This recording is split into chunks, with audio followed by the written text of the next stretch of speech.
Okleleia Sihova. Ma'waite.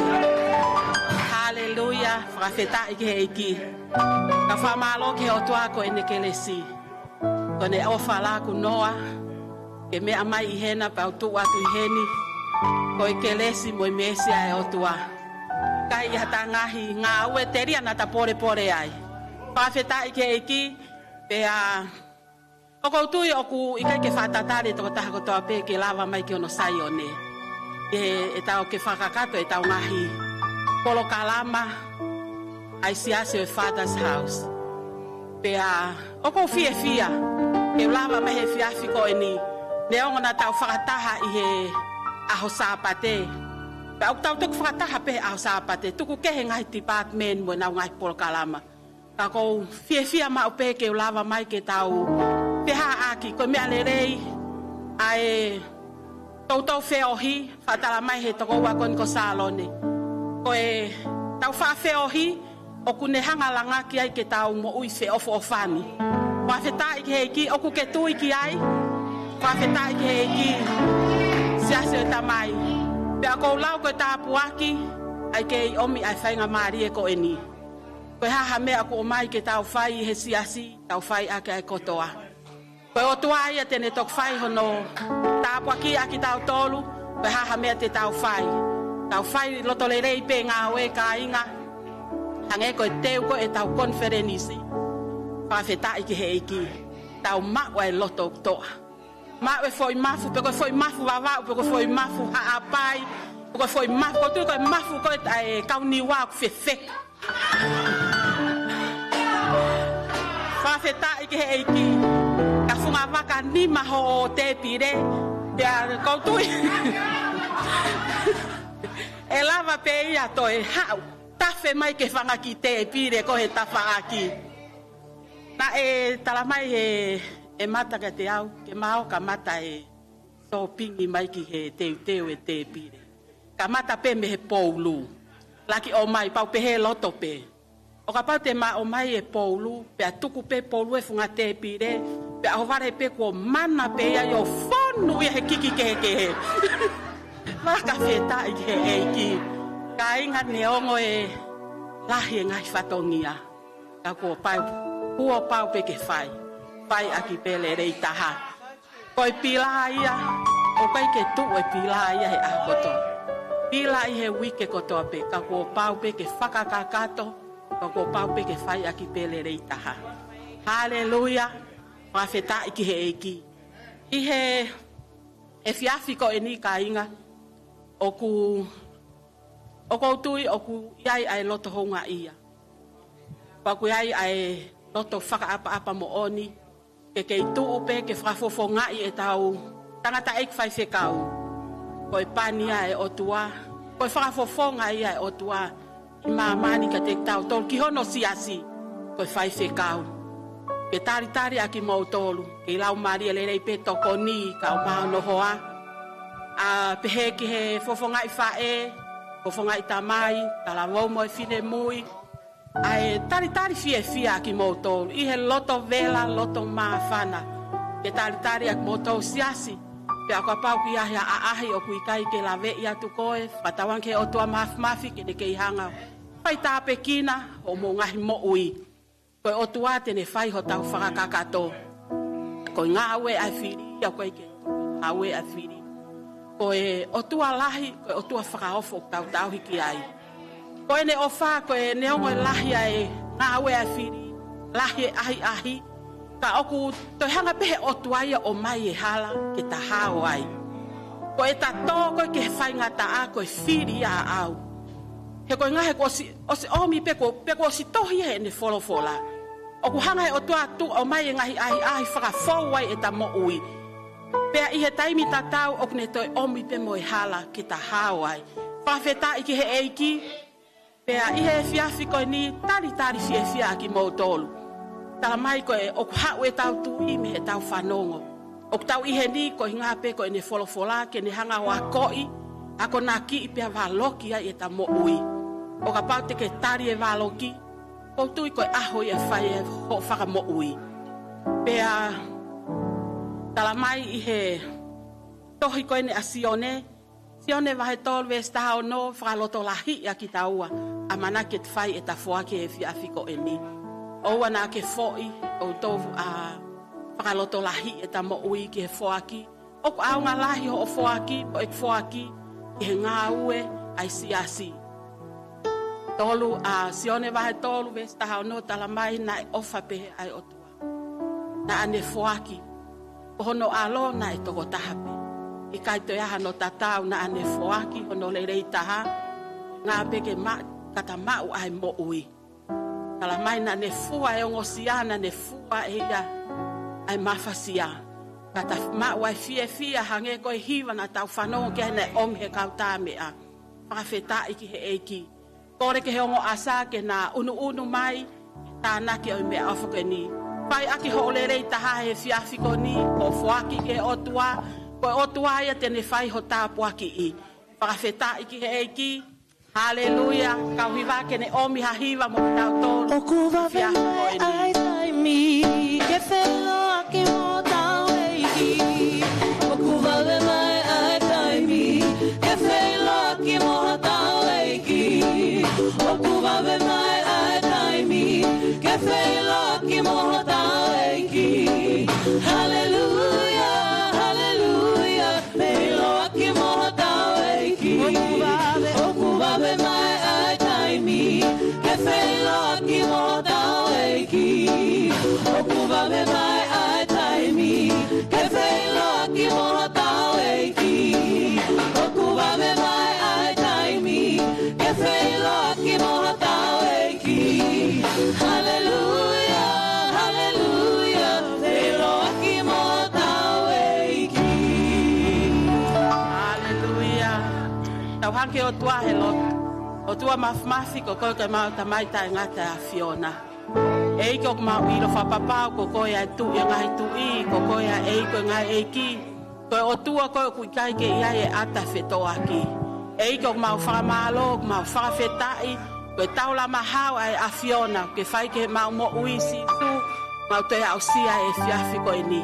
Ei ko mau iheni ho sai o ne o tua ke whai ho mau whakafo'ou, whakafo'ou ho mau loto, whakafo'ou e anga e mau whakakau-kau, ai sio ho mau matae o tua, tuke mau ai loto o whakataki, tuke mau ai loto o whakamore-more, tuke mau hau pe o tua ko koe ai tauhi delei, ko koe ai matawai mo ui e o tua, mau hanga hake ke te koe e tamai he fiafi koe ni, whai tau pe kina mai ai whai whekau, tau mai toko ni e o tua e poa te sisu, koe toenga hokai ngā lotu e tamai.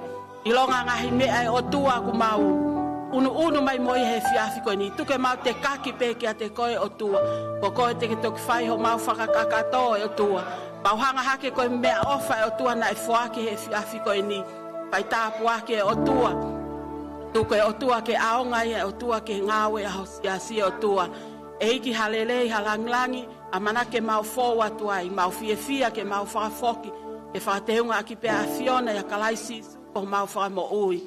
Amen. Whakawhetai ke iki ko e ki tutu uni pe, o kātak whakamore siasi hirianga e tau Malanga e hoko ate e tau wako hiva. Whakawhetai ke he iki, kore ke whaka paspasi, whakalanglangi e iki, Talitali ake ki Mosese.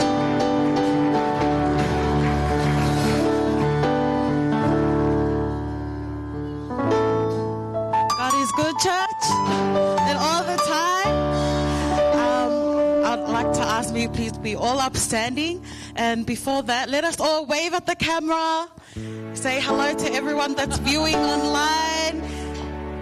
Praise God. Who's ready to be here in the presence of God this evening? Amen. As the worship team leads us into praise and worship this evening, can I ask you please all go around, shake hands with one or two people, and let's get ready to praise God. Amen. Hallelujah.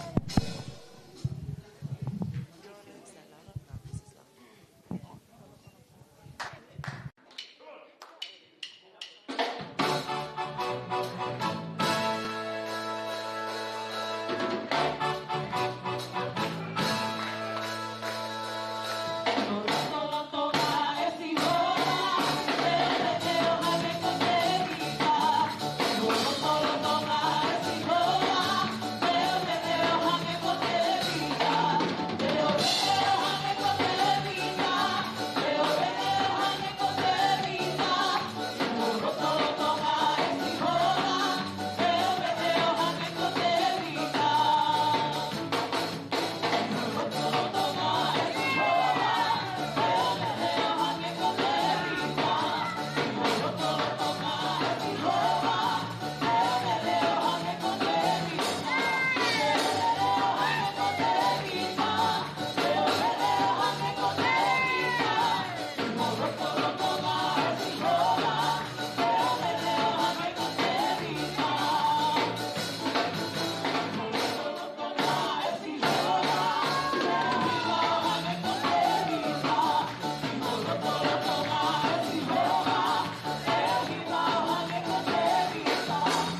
Io eiki koe maulotu ia.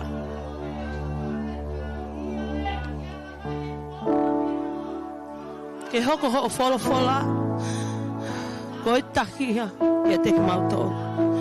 Eiki o guongo e maula malie e mauhiva mo e mauhu e fiafini. Koe mea efu pegi mautoro eiki. Keke mau malama mautoro ha mea ka koe uinga ko hui. Koe uinga ko whakaivia, koe uinga ko whakai. That's why we can do it, Lord. Because you are with us. Oguge ia te ki mautoro. Koe maulotu ia eiki ke oa na angalo. Koe huafa si sukalaisi. Koe ia tahape. Ogu mautu uai eiki. Io sisu koe mauhiva ia. Ia e fiafini, he whalo e tamai. Mau talitali hola mali e ke tafi e feituni. Whakafo ho mautui, whakafo o mausio, whakafo o maulea, whakafo o mautonga. Ke tau mo koe, tau mo wholofola, tau mo mea na ke mate. Ia e kolosi koe winga ke maumoi ai. Io eiki o wana angalo, mea teki mautolu. Ala mai eiki koe ni pe mea o kumamau. Ho wholofola ene moni. Yes, Lord, we thank you so much. Move in this place today. Ko lea te ngahi mea ni he wafa peo sisu kalais koe alo ka ko mau whamoi. Amen, amen. Ko le ke mo mea hifo ki lalo. Taita leleia. Ti kon Tesimoni e hoko atu ke tau Sakalameniti malo.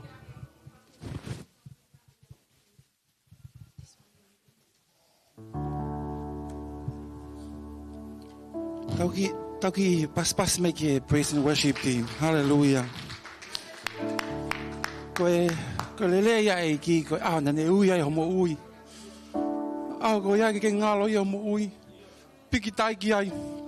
Hama te te sio ki mui. Piki tai ki ne ui ka he ki. Taun una tuen ki kona fika wata po kalama. O to me ki fala to lai ko ni ki potfolo fola e ua. To e me to ya sione. Sione va he ono o ke vesni mavalu. Pe pe na fala ya. Ko eni ai ma ko ia na alu hifo me langi. O i kai ta tau ia mo i kai ai mana a ho mo ngai tamai. Pe na mate ko ia ia o kai ai mani. E mo uia o ta ngata. Po pot fola e ta hafra osi. To pe me to ya sione vai ta havalu. Po vesta taha. Pe pe hea sisu ke apita. Aio here ta iho ayanga. Ko i po fuaki mai ke te au e tamai. I kai te winuia. Ko sione vai ho no. Vesti mavalu. Ko fai ako a sisu i kapaneume. Ke kai siu. Pone le aia. Koe maa koe ne mau. He mo whanga kui. Ki mu atu. This is what your ancestors had received. O motua. A bread that is now stale.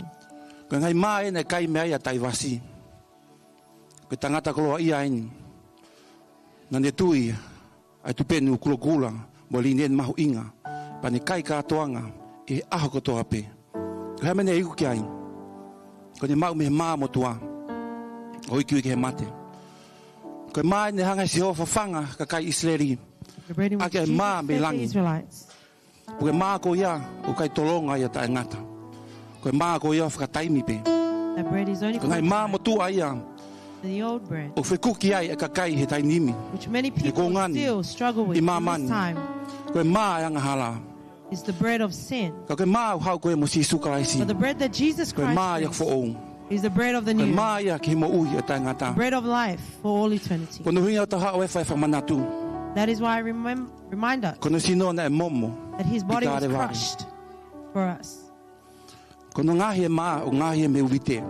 Bread is made from wheat, which is crushed in order to mill to make bread.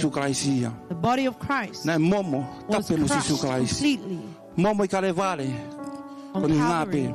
For you and I. Po pot fola So ne vai valu. John Vai ta chapter valu 8, ka taki. Vai ta valu. in Acts 18, Ves. So ne vai ta valu ves. Vai ta valu ves ta taha. John 18, verse 11.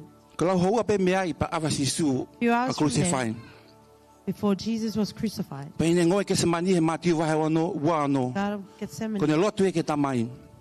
Ko ha pe ho fina ngalo. his prayer to the Ave ko Father, ai pu ko ni. if it be your will, Fai pe ho let this finangalo. cup pass. Porque ves ko ni ne le tatamai se one. Ko ne le ai kapita. Using his words to Peter, To here ta o ai ko ai anga. put your sword away. Ko ipu o mai ni tamai. Ko Shall pau I ke not inu drink? e me ai. The cup the Father Ko has ipu yo given me? kona. Yes. Ne aga si su e faliki maka. O goi ko fa he pulu ko ka pata. O ni fu ai ko si e mamai. He carried the cross. Ko ipu yo mamai. It is a cup of No ngai pain. ta. E mata fa o me mata tao. Ko ipu na ne ukuma pe. Ko That is ipu the na cup kona. he took, the nails Na that ne pierced inu his hand. ko nga pe ko koe. He drank it Wow, for you i and fa ko me ni. this evening. Ipu na kona ne ave fo tu I loto. Patu o ngo ka akau ngo hia matea I ta faki. Na ne inu pe sisu ko ni nga pe ko ni fa ka loto mai. Ka koe mamuau I fa Jesus ko took ni. the cup because he was thinking of you and me. Porque hui ngai ta hau fai fa manatu That is sa why we pate. remember the Ki first sa Sunday. pate. Kono to fa manatu mea. Kono langa ke tui. Ne lea ke Mele'ana. Ko hau e tui me whanongo. Faith comes from hearing the word of Ko God. fau ngai ni fa hai me sisu. This is a way in Ai fau which anga o ne keresi. Jesus has shown us Pamone his alofa. grace and his O compassion. ke tau sio toki ai. O ke tau wala toki ai. We cannot Fa tatau seek pe him ke tau tui. in O according ke to ui la ho our te faith. te fit ho tui. O ke ilo me ko te fit ho tui. O ke tau sio to ha ki alo ofa. Mo ke lese atua. We cannot see the grace and mercy of God. Ka ke poto top tapuni. E fa ha ko In the tonu most Yesu holy Christ. place where Jesus went. Ko hinga ko tau ave ai pu fa tai pe hono tata a pa mo The cup is the pa mo type ma of his blood. ki ka kai The fangita mai bread, vale the type vale of his body. ko ta ta to ka te rine ko pa ko na fo na to he paptai so he vai lahi e wa fa alo ta mai me lau In the mari name of man the Father and on the Son and the Holy Spirit. te ke na lo e te fito ko ia e ma inga e perenges For the te pero importance and how precious. o mo e Of the communion. ko Sakalameniti ko hinga ko e me ha mai ki tua Sacrament is something that is seen on the outside. ko ki tau toro e sia si tau ha mai ki tua We are the church. We Tau are talaki tau tui ki the tua. outward appearance of the, fa ta tau e of ta the Lord. paptai so Yes. fa te fito ia e tau tui go ni It is based on our faith. Poko kore ka Daniela pa mo I ask Daniela, Brother Daniela and Brother Uhila, kan unu mai Father ka tufu Isi, please tau come forward. Sakalameniti kata ko yo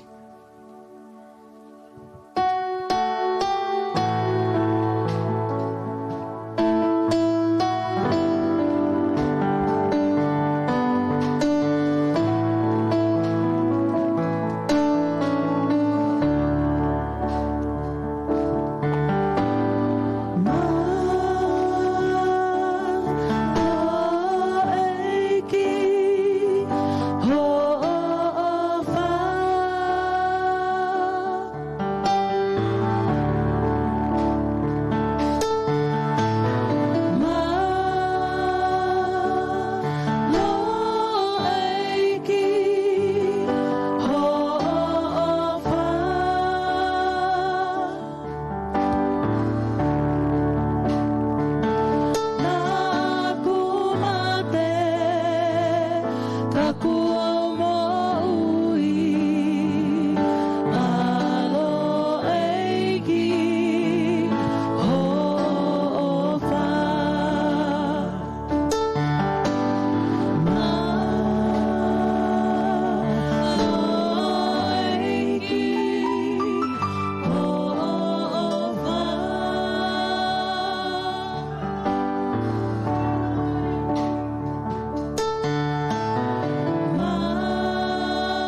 me foi tau kata.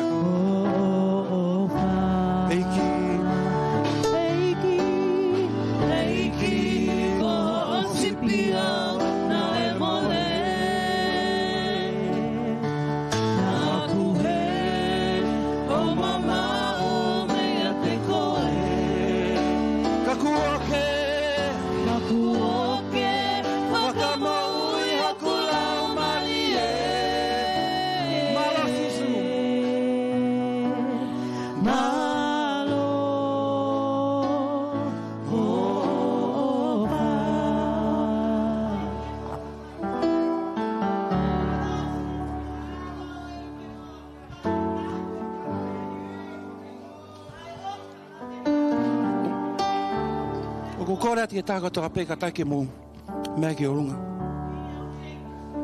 Please stand to your feet.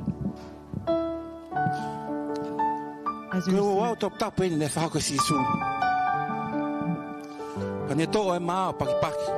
the bread and he broke it, which is a type of his blood. It was poured on Calvary. Ko hui ko ni he tai me kausiu. Ko ava ta tu popula. Po atue ni family tonu o to tonga ke paanga po koloa. Ke fa ta mai to ta me popula ko ya. Ko hui ko ni ya ni fa ko sisu. I ka le vale. O ta mau he ta to tong. We receive it no price. Ni ka ke no tonga ke koloa. Not paid by possessions or money. Ko no winga. Ko ni alofa mo ni keresi. Of compassion and mercy. Ensuring that we are one with Christ. Our right and our left must be one. Before we come and receive it, we receive it with all reverence. We receive it with thanksgiving for the wonderful work Jesus has done.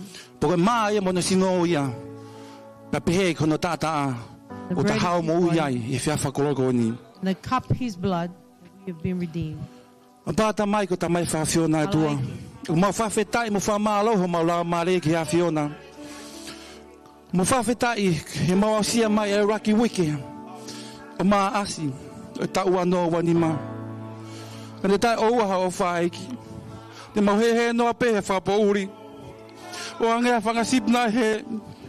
Na mau kui eiki, na kake mau lava lea, na mau mate, na mau noa, na mau masiva tu hausia. Kana tai oua e ofa e fiona eiki. O mau kohoko ke whamui ka ki mau tolu. Pego mau moui, ko mau lea eiki, ko mau koroa ia hi a fiona. Whamalola hi a fiona eiki, ki ho lau maria ma oni eiki. E tāpeni kāre ihe malo e whareni. Kia reki nao tolko tāpe eku. Nau whe kuki. Moi whamahaki eki. E wafa si sukara e si. Ka amnake nao mawa i pūpa moi taipe o e maani. Ke whamou ia eki. E wafa si sukara e si. Whafo oho no lau maari e eki. Whaamuia eke nau whenga aki a pongpongina eki. Whamalohi e nau lau maari e. Hako maa ia mo hipu. Ke mau mau e ke whai nasta ke mau tolu. Ke whai via ke mau tolu ko lau maari e maa noni.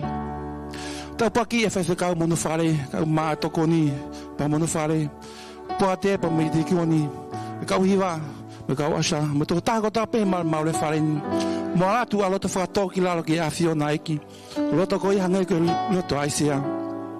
Oki mau tolu eki. Mau au hape. Hau e mau le lo me tae maa. Po mau rea pe e tae maa. Ko a fiona he loto tonga ke hiki mau tolu eki. Hiki mau toki olunga. Ko koke whae maho ke haki aki i. Tuku eki. Whakat maunga e mau tui eki.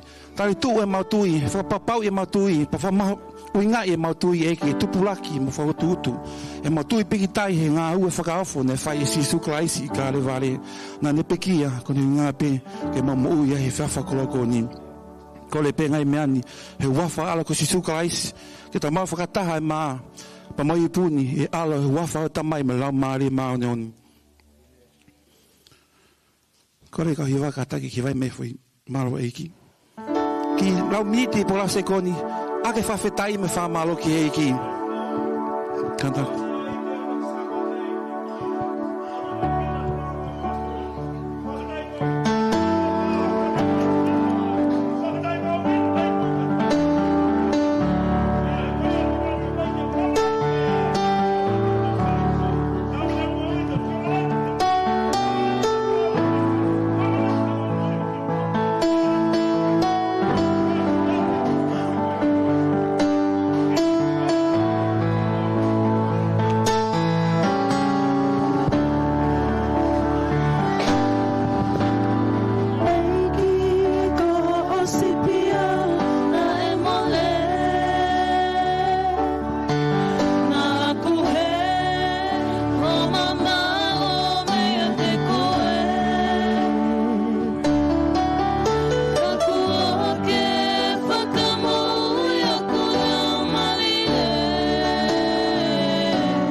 Padamai.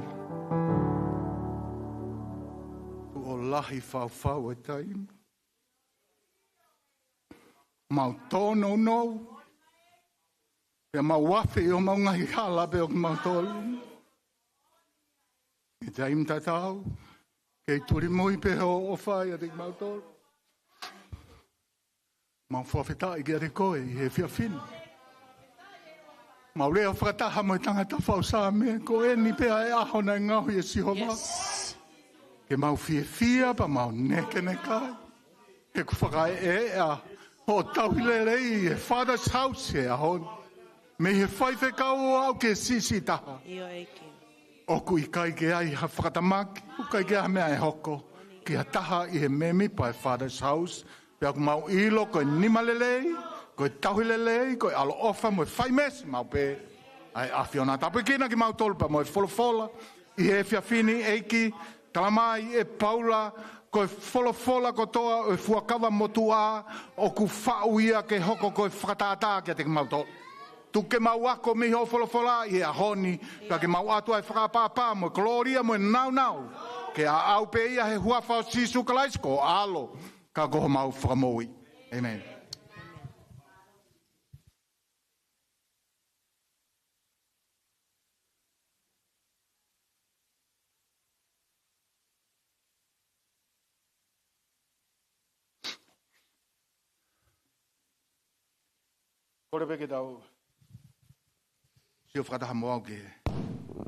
Please turn with me to to the book of Judges, chapter chapter 6, 6. verse 1 to 16.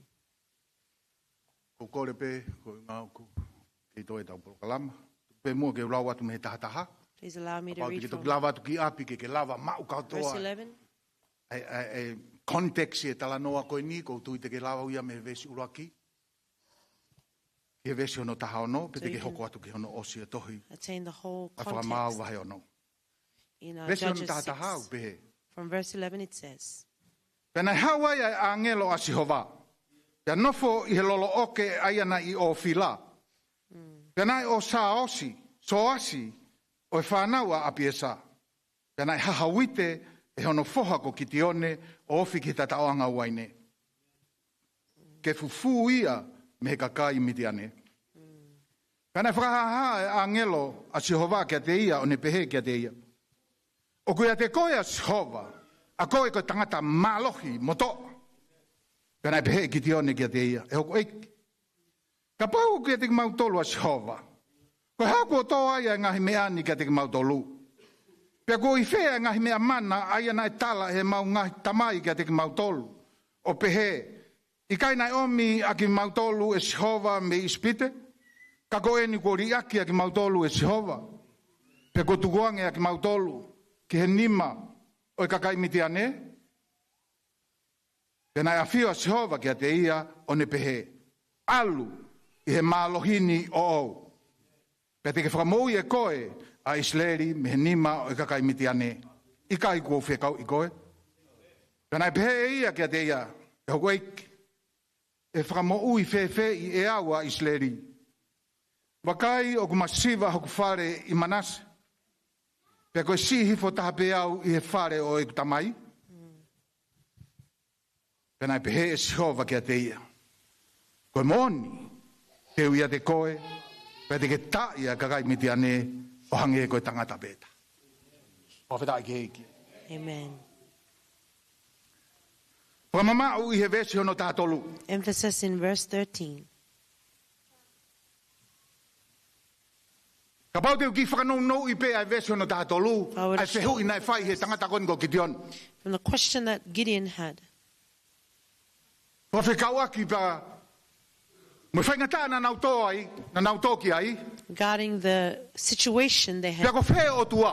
where is God? Wa mea uhoka I whaingata. Why is there Pea ko whea ne ngahi hardship? mana nai tala noa mai ka te mautolu. Where are the miracles he told us E mau ngahi mātua. and our parents or our forefathers? E whakanonou I pe, Let me listen haki this. ka veinga. Shortened it. ko whe o tua, ka Where moene is mana. God and his miracles? Ko whe ai o tua moene mana. Where is God and his miracles? I believe you would understand when we reach the book of Judges. Joshua and his generation have passed on. And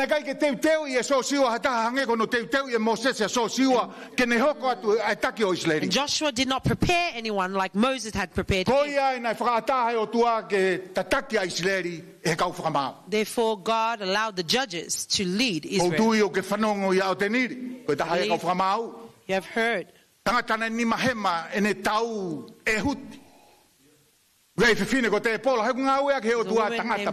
Amen. See, God uses man and woman. Heard of Samson, of judges who God raised up. He anointed them for the calling he had given them. And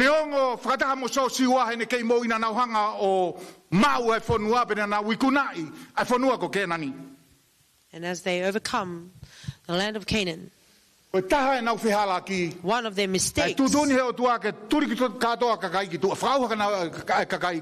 was God told him, destroy all the people in Canaan. Their mistake, they still allowed a portion of those people to live together with them. And therefore God had great wrath, because you have allowed the Canaanite people to live with you. I will use them to become. They will become great hardship to you. Then I will know whether you will serve me or whether you will leave me. And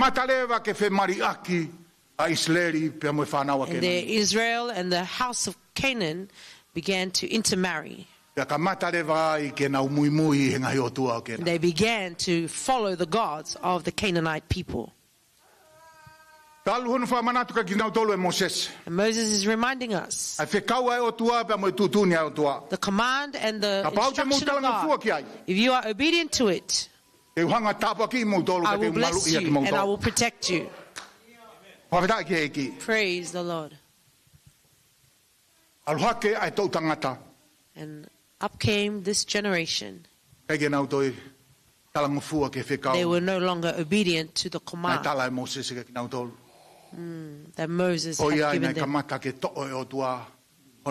Therefore God began to remove his hand from Israel.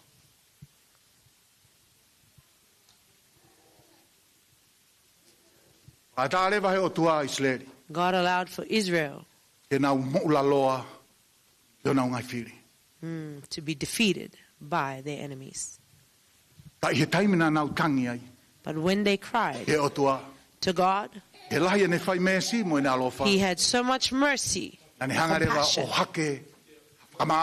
He lifted or raised up judges to free them. And when the judges passed away, Israel returned to sin again. And notice when you read the book of Judges, it may seem boring because the same story is repeated over and over again. They were judged, they were freed. The judge would die. Israel returned to sin. They were owing or debt to their enemies. They cried. God gave them a judge. The same time and the same circle continued over. They were freed. And the judge died. Israel returned to their sin. They were handed over to their enemies. They cried. God set up a judge. When we reach chapter 6,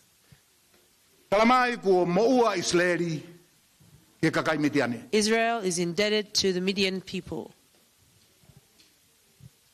And the Midianite hand was greatly very heavy. And the time that they were to harvest all their harvest or the fruits of their labor, e whakaosi, whaauha mea kai, Was o ngā destroyed. kai a Israeli. Kala mai na nau hanga whetuku e nau whanga sipi.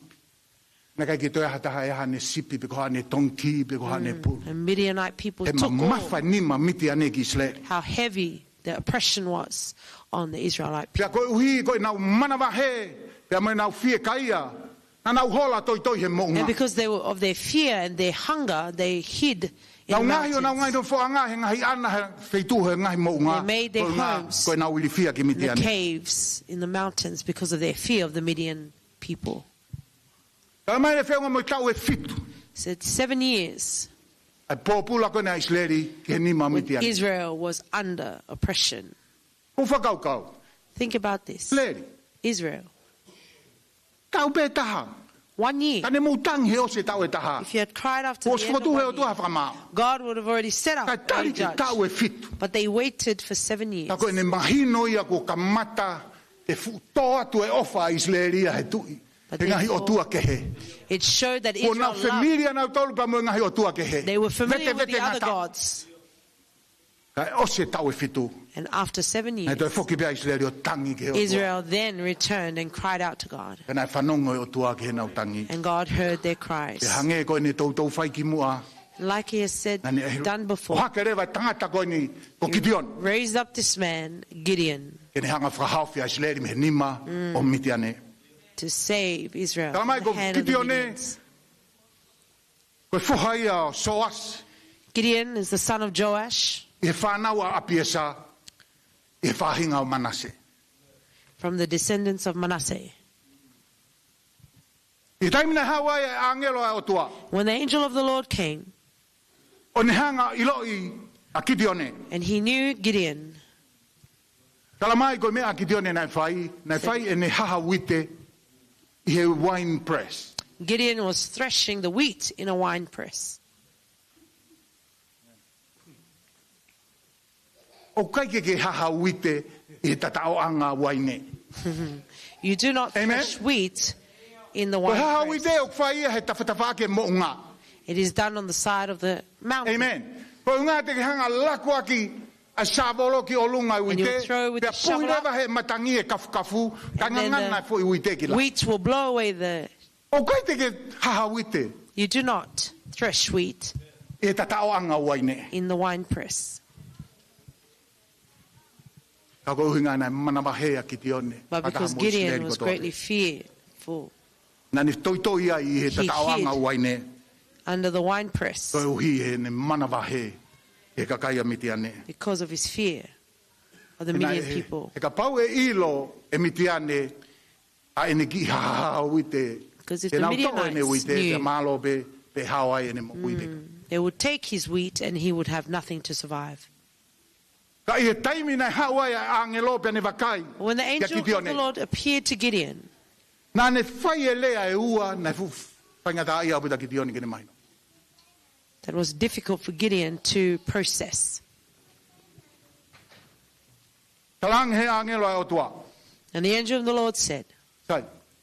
O tui pe he taimi lahi o ngau ea ke he wholofola ai angelo ai o tua. I believe when the word of God uses the angel of the Lord, O ku mei koe taimi lahi ko toa pe. Ko Many o a tua times. ia e he neha he tangata. it is God himself in his... Pe whape he kauririu toi tapu. O si su e ni ki mua no alo ima. They would say that this was Jesus The before angel he of the was- Lord. Angelo ai o tua. Yes. Kai he wakai ai angelo ai o tua ka kite one. And as the angel of the Lord saw Gideon, he said, Kite one. Koe o tua o kuia teko. the Lord is with you, Ai tangata toa. mighty Tangata warrior. malohi moto. Anong? Listen, Talang he angelo ai o tua. the angel of the Lord said, Gideone, Gideon, o kuia te koe o tua. the Lord is with you, Ai tangata malohi moto. mighty warrior. Koe mea tuton ki o hovare ai. That is what we should be surprised Te koe by. toko svene utalat. For I've just told you, Toi a Gideone he tatawanga waine. he was hiding He in ne the wine manava he. press out of fear. And yet, how e angelo ai o tua talang. Kuia te koe ai o tua. And yet Ai tangata toa. the Mo angel of tangata the Lord malohi. said he is a mighty warrior.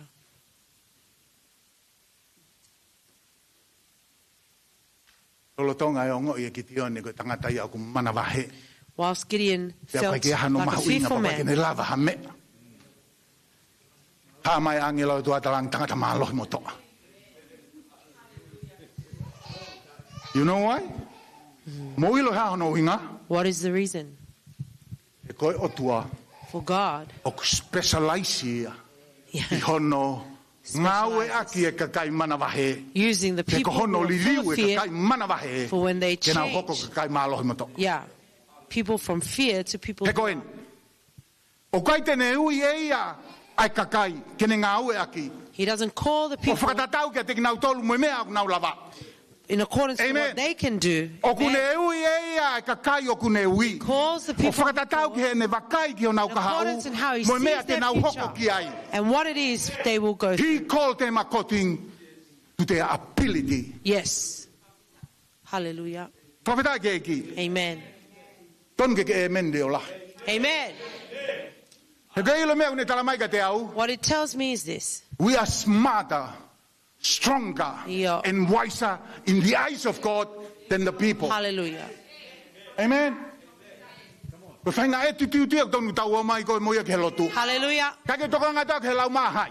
Ka ke tokanga tau ke lau mahai. Not O ko concerned tokanga about ke mea what people kalamai he say. o tua. Ko tangata Concerned toa about au mo what God malohi. says. I hene Hallelujah. wakai mai. Pea te whai au How ke lau he ai o sees. tua. And I will do that E for kai the te work of the whanongo au Lord. ke mea au ke talamai. I'm not listening to what you Whatever say. that Hallelujah. Whawhetai ke eki. Amen. Kamata lewa ke sio ke te koe. So you need to look at yourself O hange koe wakai mai ai o in the way that God sees you. tuku ke wakai atu ke kau whiwhine. Let Mo me kau see tangata women toa mo and malo. men who are mighty warriors. E pehe sio mai o tua ka te mo. For that is how God sees you. Vesi ona tātolu nā ku whakamu ke mō whakamamau. Verse 13, our emphasis verse. Pehe e kiti one. Pau kia te ki mautolo e o tua. Ha mea ku tukuange ai ki mautolo e o tua. E o mau whiri. Well, if Pea God ko is, whee ne ngau e mana nai talamai ka te ki mautolo where e are mau all mai his mau. wonders that our ancestors told us about then? Ha mea ku mau mo ua i ko mau whiri. Why are we indebted Pea to ko our whee enemies? ai ne ngahi ngau e mana. And where are his miracles? O kou tui pēna kai ke. Na kai ke pehui ai ki te one pe kua o tua. Pe ka. I don't believe that Gideon was questioning if Nā there nei was loi a pe God. au kuia e o tua. He knew there was a God. Ka kuhange pe ko koe mo au. But like you and I, Kai me ni. many times, Ka whihui a pe We kuia too taua koe o question tua pe kai. if God is with Ka kai us ki or tau tolu not, ko whanau fo o pe a mui even though mui we ke. are born again E e ki. and we're living for God. Ka tau whihui a he taime ni. But there are O times we kuia te au question, koe o tua pe is kai. God with me or not? Na whia mau pe ki te one haki whamon. Gideon needed a confirmation. Ko tui pe Father's house. I Ko believe toko lahi o ki tau tolu i whalen. Father's house. Tau i he tūnga ta tau pe mo. Many of us are in the same position as Gideon. O ko tui pe ko whihui koe ni o whai e ki te one. I believe that Ko the whihui question ta tau. that Gideon is saying Nā ke whihui. is the same He wiki kua o si, pe koe that you wiki may e have timua, asked last pe week, koe the weekend week pe. before, or even this week. Pawhita ke ki. Praise the Lord. Pau ku ia te mautolo e o tua. If God is with O whe us, koe e o tua. where are you? Ka pau ku ke ia te au. If you are with Ko me, ha mea koutou tau kore ai ke te koe he lotu pong he pongi kotoa pe, ka kai pe ke hoko. why do I continually request, Lord? Ka pau ke ia te au. If you are with me, Ko ha mea mou ai hok family i he kansa. why is my family Ka hiri koe a ko riddled lotu with atu kia te cancer? koe. But yet I pray unto you. Ka pau o ku ke ia te au. If you are with Ko me, ha mea mo le ai e ku dream job. why have I Napsa ia ai lost pa wofai. my dream job that I liked? Ka pau ke ia te au. If you are with me, Ko ha mea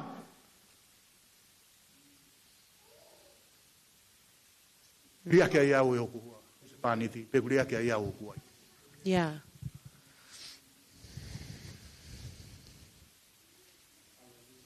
O fe ho mana. Where are your wonders? O fe whakamoni o ku ke whekimo.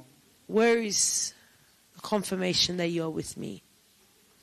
Nea na whaamu ke wofi ai ke talanga ki te one. That is why I wish to be close to tell Gideon. Ki te one, Gideon, all along, God is with you. amen. Israel, all along. Yes, Tolo tonga ho mou popula. yes. Tolo tonga no whamamahi ki mou tolo. Hallelujah. Nei kai te mawahi pe te huri aki e mo. God has never left you. E hui ne whae ki te oni, ko whea koe, ta ko whea honga himana. Gideon asked, Lord, where are you and where are your Ko wonders? mea hea ko whenga hea honi ke utari atu ka ki mo. That is what I'm trying today to answer for you, E mahino, so that we can be kai mi clear. tau whaua he whainga taa. When we are going through hardships, Kai peke ri atu tau tau. God never leaves us. Ko whea koe, ta ko whea honga himana. Where are you and Ula where ki are mea your ko wonders? sio ai he talanoa koe ni. First thing I see in this story, Ke whakamaoni o kui ai pe o tua e te kinau tau. to confirm that God is with them, Na i ai pe o tua, pe na mana pe o tua ki Isileri, he taimi koe ni. God will still I perform. he hou hau, na kai tene hanga whakahoko ki Isileri. O tui pe koe fu, i malanga e aho ni, e kai ke fuwhie mau ki ke ere ela pe o whanong. You do Ke not ki need hanga to pore only koe. listen. Ke ki You need to be challenged whakakaukau. to think. Tautu pa ki whakakaukau. Sit and think. Na i ai pe ai o tua ia, God ka na i was ai pe there, mo e ne mana, and he his hou wonders hau were na there, ne tauwhi even me during- Isileri. Yeah, the wrath that he saved Israel from. Ko whehui nai whae ki te one. The question that Gideon asked, Ko wheho mana, pia ko whe koe. where are you, Lord, and where are your wonders? Nai kai tene lava ke ne hanga whakatokanga. He could not recognize Ko uhinga e nau tō ke whainga the taa. reason that they fell into this Nai kai koe kai hardship ke iai e o tua. is not because God Ka wasn't koe nau there, talanga taa. but because of their disobedience. Amen. Amen. Nai talangi ke ona nau tō tūri ki hao tua ke he. They were told not to serve tauhi any other pe ke God, Jehova. to serve only Ka i he taimi ke taimi ke time taimi ke after taimi. time after time. Pia me he whakamau ke whakamau ke whakamau ke Judge to whakamau. judge to judge, Hoko hoko atu pe whai koe. they continued to disobey. Na te ke lau, te ke hawai ki he vesi koe And ni. you'll read and get to this verse. Pia nai whai kovi a Isileri he aosi. And Israel had done sin Pahe in the hono sight wa of vesi God. ono tātaha. Pia nai whai Chapter kovi a 2, Isileri verse 11. he aosi ho. And Israel sinned in the Vesi sight ono of wa God. noa nai hou haua si hova. Verse Ki 20. Isileri koe uhi koe nau. God was angered Pahe hono with tolu Israel. vesi ono fitu. Chapter Pia nai 3, whai verse kovi 7. a Isileri For he aosi Israel hova. disobeyed. Vesi ono tahawa. Pia nai whai kovi a Isileri Verse 12. he ao oi otua. Pahe wha vesi uluaki. Pia nai whai kovi. Yes. Toi whai kovi a Isileri he ao. Chapter 4, verse 1. And Israel sinned again. Pahe ono vesi uluaki. And now chapter 6, Pia nai verse toi 1. whai kovi a And Isileri. Israel sinned again. Monu ia Isileri koe ko au e otua. Israel. E ka pau te ke whai kovi tu o taha, tu o ua, tu o tolu, tu o wha, tu o nima, tu o ono. I am through with you. Morning. Pia ko mou kata konaka ne koe o tuaki mou tolu. If you were God, Osi o singa. you've already finished. Amen? Amen. Morning.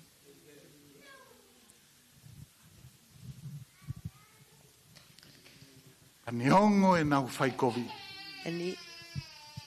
And despite Mo e nau their tau continual lere ki he sin, ngai o tua. E kau they ke nani. continue running to the gods Nei kai of the peke hanga e o Canaanite tua people. whakahoko no tau te aia. God did not go through with his Amen? punishment to Koe them. hae to tongi anga hala. What is the payment of sin? Koe mate. Is death. Ki tātau whiwe he o tua. But God continued to Koe hold hui kone ofa mo ni death whai mesi. because of his love and his mercy. Lady. Malo eki.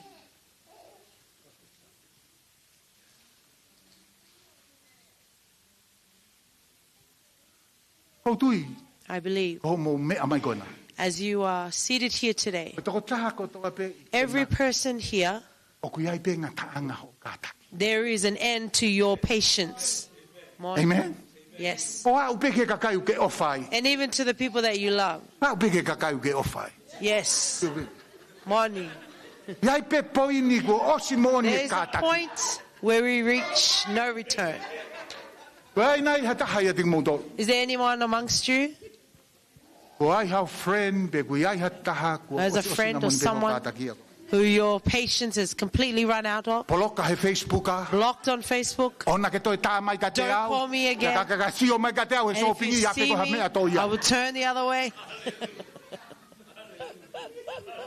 Ka koe o tua o tau tau hi e o tua For isi. the God we serve, hallelujah. tonu ke ne tau pea ia He Israeli. should No. give the punishment to Me Israel, na but puri no. aki tione.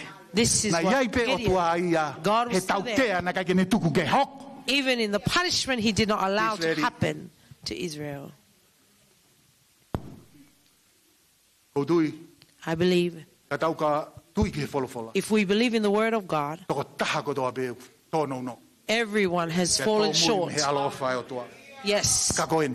of the glory of God. But Pongi here, pongi ki he pongi pongi. every new Koe day, ke i whawhangu ai be ko he o tua. God still wakes you up. Hallelujah. Kai be ke ne tuku ia ke whakatatau mo tauanga. Yeah, he doesn't leave it to be accordance with our behavior. Ha pongi pongi. Every morning, Pea ke whakakau kau. think about, Whawhangu pe au he o tua. God Neongo is tokoto waking me hifo mo again. tuilo. Ai ku whai kovi. even though I lay down, Kei knowing pongi my pongi pe ke sin, whawhangu pe ke tuka. but every morning he wakes me up. Morning.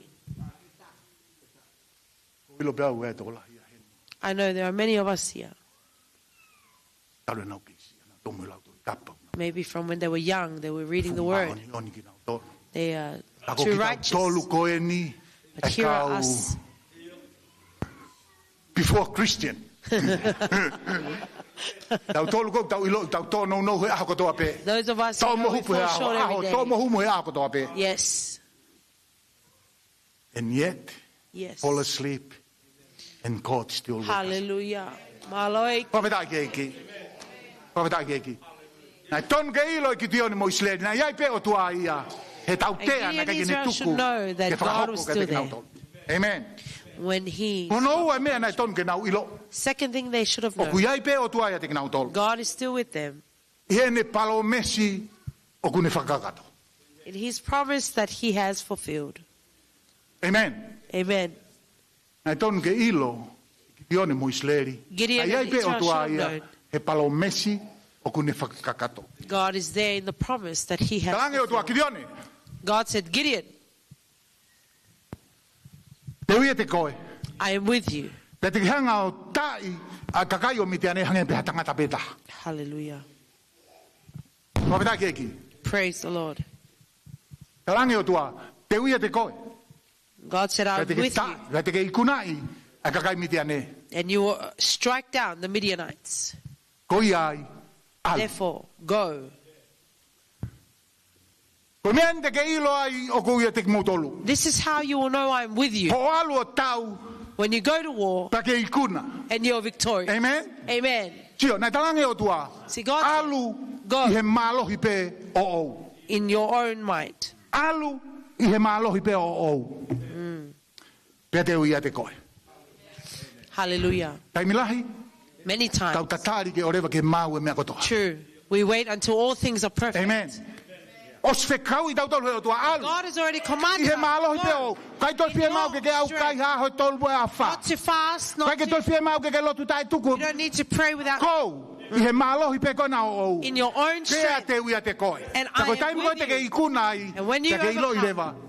you will Ko know uia te koe. that I am with you. Amen. Amen. Moi le whakapuripuri nei talange o tua, he angelo o tua ka You know the Gideon. mystery or the secret that the angel of the Lord told My Gideon. presence Yes. is in my promise. Hallelujah. Obey my promise Yeah. and you will see my presence. Praise the Amen. Lord. Amen. Ko hae palo mesi o mai he o tua ka te tau tolu What is Father's the house. promise that God has given us, Father's house? Ko mea te tau ilo ai, he taime whakakato ai. That is what we will know when Tau it ilo is koe o tua. fulfilled. Pea koe, ko taimi ko kou tau ikuna ai pa tau sio kono whakakato. When we are O kai lewa ke tau victorious to'o and ai we see langi. everything, we do not Ka tau take the hanga credit. o whakahounga. Hallelujah. Koe o tua. We honor O that kulawa ke it tau is sio for ka ni God. kai koe o tua ai. If it were not for God, He kai ke wikuna. I would not be victorious. Profeta ke ki. Amen. Alu i he malohi peo. Go in your own strength. O kou lawe i peo kua e ui. I know there I is he a toko calling taha i whalen. for someone ngau e here whawhaiwhi. in our house. Tuku ke utala atu ke te koe. Ai le o e o tua ka kiti one. Let me give Alu you he the malohi voice peo o. of the Mai ke Lord. toi fie mau ia ke te teu e ha, moe ha, moe ha. Ko ne palo mesi alu. If that is He His malohi promise, pe kona go o. in your Ke te own uia te strength, koe. and Ke I will be whakakato ai with mea you kou tutoni. to fulfill what it ton is ke nau I've ilo. commanded. Ai ai pe o tua. We should E know, palo mesi o kune whakakato. yes, God Amen. is there in the promise Pausi. that He had given. Pausi. In finishing, Na tonu ke na uilo ai lotolotonga o tua pamoene mana. they should have known the presence of God and His Ia wonders kakai na ni hanga o whanofo ke tokoni ka te kinautolo. from the people that He had Ke ilo me sent tala noa ko ni to ka pai help hoka them. tuho lau. If you go home and read the story, Koe kautau koe amiti ane na whatahai mo amareki mo kakai hake. Koe leo koe tala noa koe toi tapu na tai whalau a kakai koni. we could not count the people or the multitude of people for the Kai he Midianites. tānaki e ki tione ne kautau na When whiu Gideon- mutoko ua mano. There was only 20,000. Talangi o tua. No. God said, no, E kai te mu umai Futokolahi langi ia. ka te au ka pa te mu alo i kuna you ke will not. toko ua mano. Yep. O si toko si pe ua mano ke tau i aki ai anga whakamatala e tohi tapu e toko lahi o miti. Even the 20,000 could not compare Ka to kau the kakai uri multitude fia, of kakai Midian. nai toki maari, kakai nai toki langa nau whare. People who had just been married. Koe People who lao had pea just built isleri, ke their nau house. whoki nau tolo. That is the law. Poke e toko taha mano, toi toko taha mano. Toi 10,000 futo si ia. returned. Tango toa no. And God said, no, too many. Ke ilo koe tala noa. You know the story. Nai whiunga pe mo toko tolungi au, nai to'o he o tua. 300 is all that Ia God took kiti one, for Gideon. nai tonu ke ne ilo e o tua. He Te should koe. have known, Koe toko God, tolungi au koni nai kuna i ai pe that kiti in one. this 300 Ai they whukau tau. overcame or defeated the O tonu ke Midianites. ke ilo, You should know ai mana e o tua. the miracle Pea of God moene i ai, and Him ia being te koe he there taim ko toa pe. in you at all I he times. kakai o kune hanga whanofo, ke tokoni ki a te koe, ke whakakato aki ai ui. For the people that He has given you to support you to fulfill the call. Amen. E ku ilo he o tua e kakai to tonu. For God knows the right people E tu ho ta whaaki. to stand beside you and support you. Whakatake ki. Amen. Pate ke siu ke toi tapu. Taimina whenga ta ia Paula, kai ke tari he kau akonga. Ai nei hanga o tua a poin ke tu ho ta whaaki. Tangata ko pane pas. E ku ilo he o tua, tangata to tonu. God Ke knew tokoni. that Barnabas was the right person to Whakatake help ki. Paul Ilo in taimina his time of ha angelo ka hardship. mere, When the angel came to Mary, ko haina ni hanga o teu teu i. he had already prepared Elizabeth, her Tene cousin. tokoni ka koe he To pei help hoko you. hamea pe. Whakatake ki. In O what- ku ilo he o tua e kakai to tonu. God knows the right people. Ko mea to tonu ke ke ilo ai. And that is O ku e why te you koe pe o tua he taim ko toa pe. And God Ke is with you kakai at to all tonu o times. kung tu ta whaaki. And the right Ke people tokoni who ke are te standing beside you. Yes. Whakatake ki. Praise the Lord. Gaina ha taimi. Is there, Lolo has there tonga come ho a time lotu, pe ko lo tonga during ho your prayer, whakau loto, pe ko lo or during tonga your ho mamahi ha meditation, mea. or during your O tuki disappointment, tuki ato e taha e matapa. someone has knocked on your door Nā ku lotu atu mau. and say, Toko I ua, was praying tua for you, whiwhine. brother, sister. Pō mo aho e ku lotu atu mau. Day and night, I've been praying for you. Pea ina ha taha. Lolo tonga ho alatu he shoppingi. Is there anyone that while you were Hau ware ne shopping, hao atu ki se niti. Toko ua. come and give you some To'o ki se money? niti koe. Brother, take this. Alu moi. Go with it. O ku ilo he o tua e kakai. God knows O ku ne hanga whakanofo. E tokoni atu ki atu. the people He has set to help you. Ia koe te. Hau i ngai mea pehe. And when you go Lava through pe ke these te tautu pa te. experiences, you can sit back and think, Ai kato. this is not from anyone else. This is from Tua the pena Lord. ni hanga whakaloto i toko ua koe ni. God is the one who has moved this person Amen. to do something for me. Ko ku pore ka ki mo tolu. That is my challenge to Tau hau us. ke ose malanga. This is the end of my sermon. Ko hai. O ku ke o ngoi. Ko whanofo he o tua ke toko ni ke te. Who do you feel that God has set to help you? Kakai, nau lotu pe nau tolu, ma au. Kau kai te ke kore koe ka nau tolu ke ke lotu. People who pray for you, but you don't ask for them too. Kakai tau tau tātu pe telefoni o whewhe toko ua. People who continue to call you and say, how are you doing? Whawheta ke ki. Praise the Lord. Ko whia mau ke whakakau kau. I want you to think Ke whakamahalo. and give Ko hi thanks koe kakai koe ni unau for tūtapa. such people who are standing by your side. Ko whawheta ke ki koe whewhe kau. I praise God for the pastor Ofi ki a te au e taimu katoa pe. close to me at all times. Ko whawheta ke o tua ko whanga. I praise God for Tu Brother tawhaka. Fanga standing Pala tō beside, lahi ki a te au ke tauhi ke. encouraging me in serving God. Ko whawheta ke o tua ko kau tangata katoa pe. Men Praise God fellowship. for every man in our men's fellowship. Polokalama ko toa pe tau whakaai ai aki. In every program we have, we encourage O mai one ki mo tolo another. e o toa ki Father's house. God Kai ki has ngaro brought i you te au to e takai Father's house. whiwhine. I do not forget Koe also our Hola, koe women. Mele, koe Soana, Yes. koe Leona. O mai e o toa ki mo tolo ke tu whata. God has brought you Ke to tau stand whipopo together. waki. Let us support one another. I think, ko whakamalo ke o toa.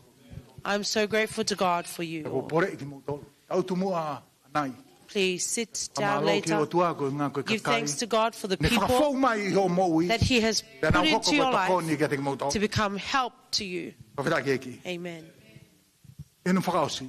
In conclusion, Ka pau pe kua hatai. if there ever comes a time Ku ke whehe uia pe ku ia koe koe o toa pe ku whanongo mai koe o toa ki holo tu. that you question, is God Pea listening? ku whehe me mana. And where is His wonders? Ko whehe whaka tokanga i ki tau tolu e whewhi. I want to caution Te you. ke lava i lo i ene mana. You will know His Te ke lava i wonders. lo i o kui ai pe o toa ia te You will koe. know that He is still there I he tau tea o koe ke ne tuku ke in the whakahoko. punishment that He has not allowed to come Amen. to you. Yes. O kuia te koe i he palomesi o hanga whakakato. He is in you in the promise He fulfills. Alu pe koe i he malohi o ou. Go in your own strength E toki hau rewa o tua whakakato e ni and palomesi. allow God to come and Te ke fulfill His ilo rewa o promise. kuia te koe pe au tu. And you will know that it Te is koe from whakaosi. God. Te ke ilo ai o tua pa mo e ni mana. And you will know God and I he His kakai o wonders kune hanga whakanofo. in the people He Te kune has hanga set, apoi. appointed. Ue kakai e tau hanga pita tolu ia whakaata ke nau hu mai ke tau mo. There are people we allow to come in, Koe ke kovia, ka kuiai pe not- kakai o hanga he o tua. but there are certain O people apoi te kune hanga whakanofo. God Ke has nau tu o appointed tawhaki. to stand Koe ngā beside te you nau tokoni ke te koe so ke they can help whakakato. you. Ai ne ui o whai ki ho mo i. E tamai, fulfill the o mau calling. whawhetai ki a te koe, ko uinga, ko ho wholofola. Koe maulo tu i he whiawhini eiki. O ua mua nā mau hange ko kiti o ne. Ke mau whehu ia ho loto loto ngā, pe mau whehu ia ho mana. He koe taimi koto ape, o kuke ia te mau tolu. O kuke willing ke safa whakataha mo ke mau tolu. Koe uhi pe ko ho o wha, koe uhi pe ko ho o mesi. Whai tōni ke mau tolu, me he whaiwhekau o au ke sisita. Toi ngai mau polokalama o amana ke mau hokot ke ai. O mau fie mau pe loto loto ngai a Fiona, ke whai kotoa e mau ngahi ngā ue, pe mo mau polokalama ke lang ia toko taha pe a sisu, o mau eiki, pe mo mau whakamo ui. Amen. Malo apit, kainganot.